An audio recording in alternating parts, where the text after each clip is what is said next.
रुपौली के बाद अब इन 4 सीटों पर होने जा रहा है उपचुनाव और अब इस उपचुनाव को लेकर या तो एनडीए को बड़ा झटका लग सकता है या तो इंडिया अलायंस का रुतबा बढ़ सकता है।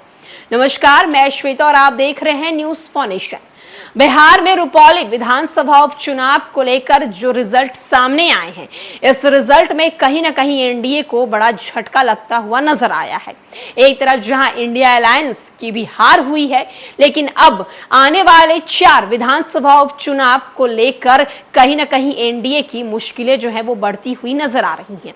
दरअसल रुपौली विधानसभा उपचुनाव के बाद बिहार में और 4 सीटों पर उपचुनाव होने हैं और अब इन 4 सीटों को लेकर इंडिया और एनडीए दोनों की मुश्किलें जो है वो बढ़ रही हैं। बिहार में लोकसभा चुनाव के बाद खाली हुई 4 विधानसभा सीटों पर होने वाले उपचुनाव को लेकर राजनीतिक सरगर्मी तेज हो गई है। रुपौली विधानसभा उपचुनाव में एनडीए और इंडिया अलायंस को करारी हार मिली है। भाजपा ने विधानसभा चुनाव 2025 के पहले 4 सीटों पर होने वाले उपचुनाव में एनडीए की ओर से इंडिया अलायंस को झटका देने की तैयारी भी शुरू कर दी है। 2020 के विधानसभा चुनाव में 4 में से 3 सीटों पर इंडिया अलायंस का कब्जा था। एक और जहां सत्तारूढ़ एनडीए की ओर से चारों सीटों पर कब्जा करने की तैयारी शुरू कर दी गई है। दूसरी तरफ 7 राज्यों की 13 विधानसभा सीटों में से 10 सीटों पर जिस तरह से इंडिया अलायंस को सफलता मिली है, उसे लेकर बिहार में भी आरजेडी माली और कांग्रेस के कार्यकर्ताओं का मनोबल बढ़ता हुआ नजर आ रहा है।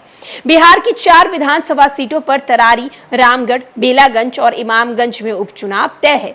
इन चारों सीटों के विधायकों ने लोकसभा चुनाव में जीत हासिल की है, जिसके कारण अब उपचुनाव कराना जाना है। वर्ष 2020 में विधानसभा चुनाव में भोजपुर जिले के तरारी विधानसभा सीट में भाकपा माले के सुदामा प्रसाद की जीत हासिल की थी और अब वो आरा लोकसभा सीट के सांसद बन गए हैं, जबकि रामगढ़ के आरजेडी विधायक सुधाकर सिंह बक्सर लोकसभा चुनाव 2024 में जीत हासिल किए हैं।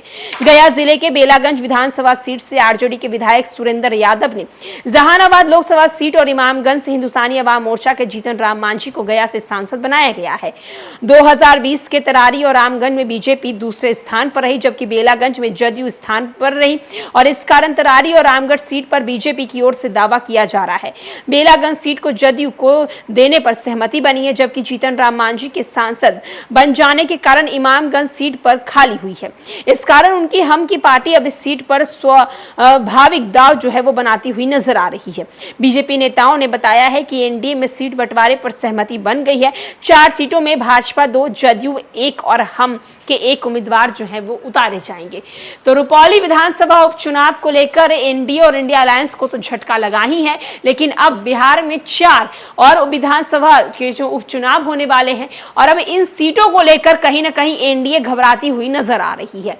साथ ही साथ एक तरफ जहां 13 सीटों पर जिस तरीके से 10 सीटों पर इंडिया अलायंस की 7 राज्यों के उपचुनाव में जीत हासिल हुई है, उसको लेकर कहीं ना कहीं बिहार में भी इंडिया अलायंस का मनोबल बढ़ता हुआ नजर आ रहा है। अब आने वाले चुनाव में देखना होगा, चुनाव के नतीजों में देखना होगा कि इंडिया अलायंस इस बार बाजी मारती है या फिर इंडिया अलायंस इसको लेकर जो रणनीति बना रही है उस रणनीति पर खड़ी उतरती है। फिलहाल के लिए इस अपडेट में इतना ही।